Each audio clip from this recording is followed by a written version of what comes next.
Hello and welcome to part 4 on this series of practical UK survival. Now, in the last episode I looked at clothing, and in this episode we're going to focus on the sort of short-term emergency shelter you might need for the typical kind of scenario you might find yourself in whilst you're out and about in the UK. And as this series is aimed squarely at non-survivalists and non-preppers, we won't be talking about a complete breakdown of society, and there won't be a whiff of a government conspiracy. This is just regular advice for regular folk who enjoy using the countryside. So, first of all, let's set some ground rules. What are we trying to get shelter from?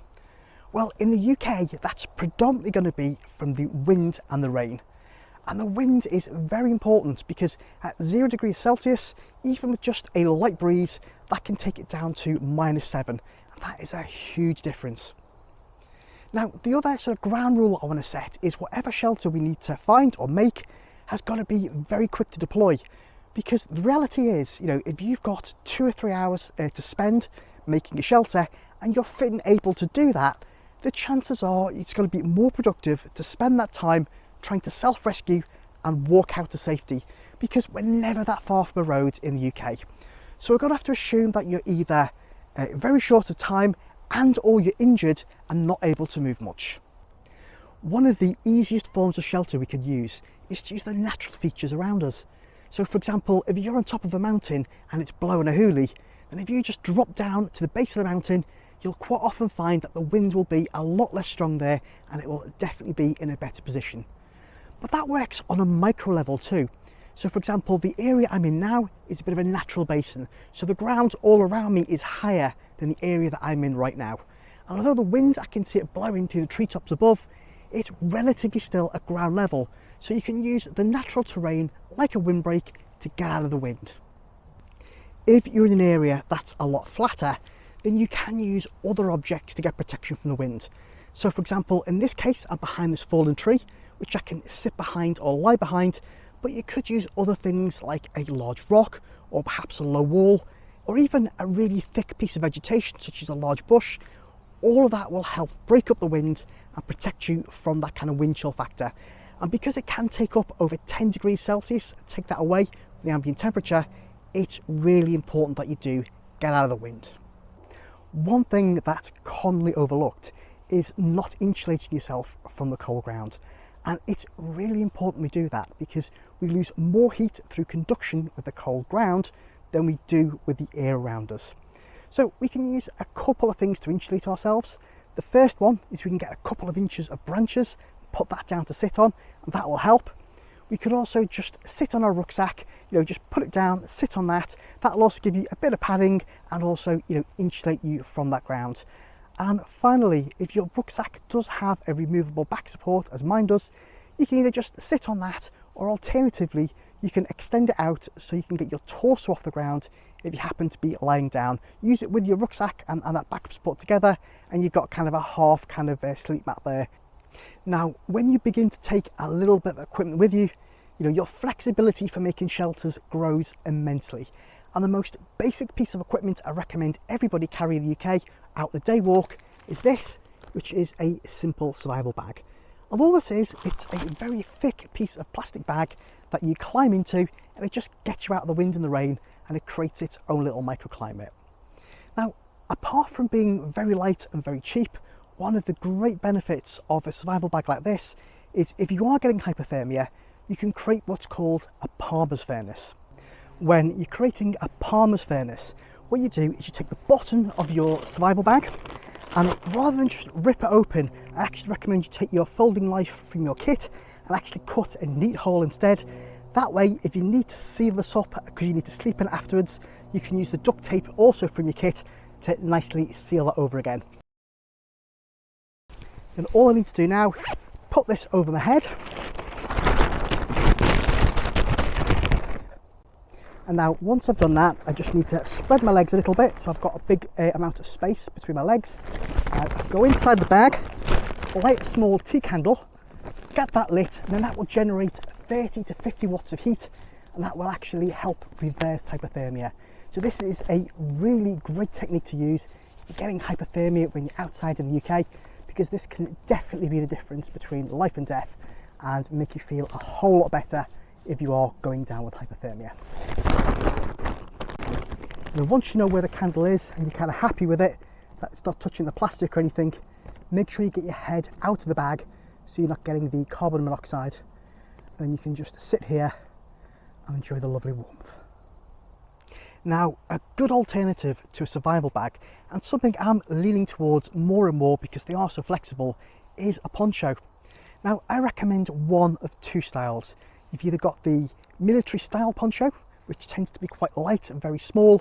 These are about 350 grams, but they do the job and they're pretty good. Or a genuine military one. With a military or a military style poncho, what you get are these kind of reinforced grommets along the edges and the corners, and what this does is it allows you to tie them up in order to make a makeshift shelter if you need to. What I really like about the ponchos is they are so flexible. So if you're still trying to walk out and self-rescue, then you can actually wear your poncho while you're doing it, and in that case you're actually wearing your shelter as you walk, and you're getting a lot more protection than you would do from a rain jacket, because it generally covers from your head pretty much down towards your lower legs, so a lot of protection, which is very good. The second thing is, if you do need to stop down, you can sit down on a rock or hunker down against a tree, tuck yourself in. You're going to be protected underneath your bottom, and your legs are going to be all tucked up underneath as well, so you can just hunker down, wait for a storm to pass, and you're going to stay nice and dry under there. So it's the easiest shelter ever to sort of deploy, because you just put it on and sit down. It's as simple as that. And if you're going to have to overnight, that generally means lying down and trying to get some sleep, then the poncho can help you out there too, because one of the most simple shelters you can make with a poncho is simply to snap it together using the snaps that are provided. That creates a kind of poncho roll, and it's basically just a big tube. Snap it together, climb inside, lie down, and you're protected from the damp ground and from any rain as well. So with all the shelters we can make with a poncho, first thing we need to do is actually to tie up the hood, because that's right in the centre, and make sure that's not going to leak and get water in. So the easiest way to do that is take hold of the hood, pull the drawstrings here, and use the little draw toggles to kind of pull it nice and tight. Okay, that gets it nice and tight as it is, but then if you just twist it off like this, that'll help seal it in, and then do what's called a gooseneck, where you just bend it over itself like this. Okay, and then you can just use the string, tie that around a couple of times like this,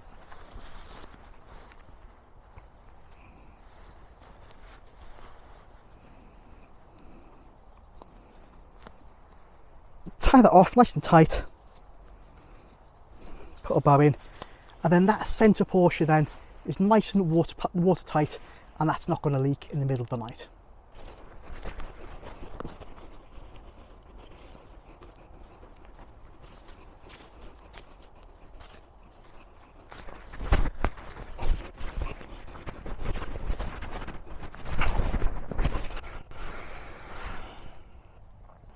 Now, one important thing I've got to get across is when you are snapping this together, you want to make sure that it lies with the flap overlaying the gap here. So when the rain comes, it runs over this flap here rather than in between, because then you're just going to get wet. With a tree or something else to tie it up to, you can also create a number of constructed shelters, and probably the easiest one for a beginner is the plough point. So let's take you through that now.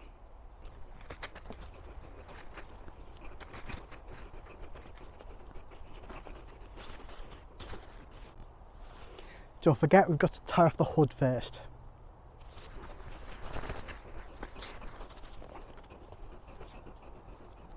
So I could just tie the ends using a simple granny knot.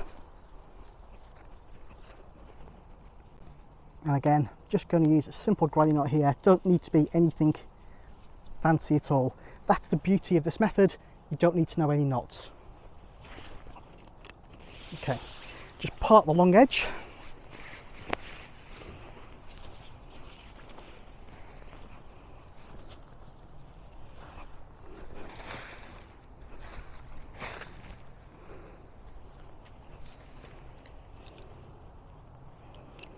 And then I can pull it tight with the peg. That's why I don't need to know any complicated knots for tensioning, because you can do it all with the peg itself.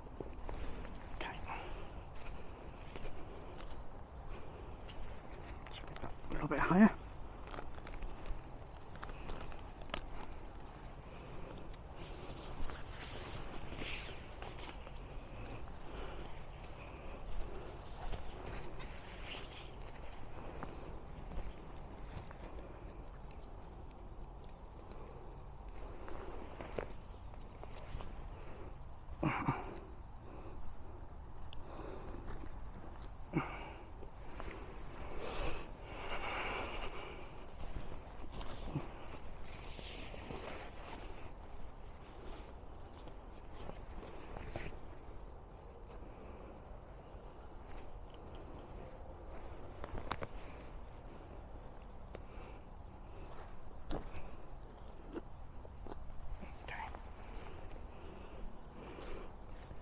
Now, what you could do as well is you can tie this off to a tree behind if you wanted to with a long bit of cord.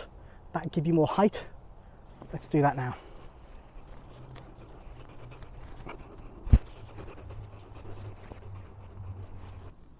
Now, the beauty of this shelter is that because it's set up on a diagonal, it makes the maximum length available to you. Obviously, with a poncho being a little bit shorter than a regular tarp, actually maximising the length is really important. So getting it on that diagonal definitely gives you more usable length here, so that is a really good thing. Now, it's also important that you set this up quite low, at a low angle as well, because obviously the higher the angle, the less length you have underneath to lie down, because that length of the material is being used to climb height instead. So you want a nice low angle in order to give yourself plenty of length to lie under. Now, one of the things I like about the shelter is, one, if I wanted a fire, I could have one because I can see it. So I can definitely get the benefits from that flame, but also kind of keep an eye on it to make sure it's not getting out of control. And I don't need to know any complicated knots at all. I deliberately built this with granny knots because the tensioning is actually done when you pull out the pegs at the back. So you just tie it up with one point at the tree, you pull it back, you tension it with the pegs, so there's no complicated knots to know at all. It's a really simple shelter to set up and you can do it in minutes. Okay, so key point to notice with the shelter is if you do tie it up with the hood and tie that one as tight as you can, you do get a much better line on it, gives you more space underneath, which is definitely a good idea, gives you a bit more volume. Notice as well how much protection you got from the sides. You've actually got quite a lot, which is a good thing. And if you just move around to the back here, you can see really importantly that I'm set up on the diamond, so I'm set up on that diagonal shape. Now, if you're going out as part of a group, one type of shelter I would definitely recommend you consider is a Bothy bag. Now, a Bothy bag is shaped like a cardboard box, if you like, with an open end, and that open end is sort of placed downwards towards the ground. And when you get two or more people underneath it, you just pull it over you, pull it down your back and sit on it, and it creates that shape automatically. So it's really easy to set up. And in fact, you know, if you're just stopping for a 10-minute lunch break or have a drink, it's actually worth getting out because it's that easy to set up. So that's definitely an option to consider if you're going as part of a group, perhaps if you're going as a family. But if you're not the one who's carrying the group shelter, then think about having your own individual shelter, such as a poncho, just in case you get separated. In the next video, we're going to look at the sort of first aid kit I would carry for a typical day out in the UK countryside. And as a first aid emergency is one of the typical things that could actually leave you stranded and needing a shelter, then that video is definitely worth a watch. So if you don't want to miss that video or any of the others that are going to be in the series, think about subscribing, hit the bell icon, and I shall see you there.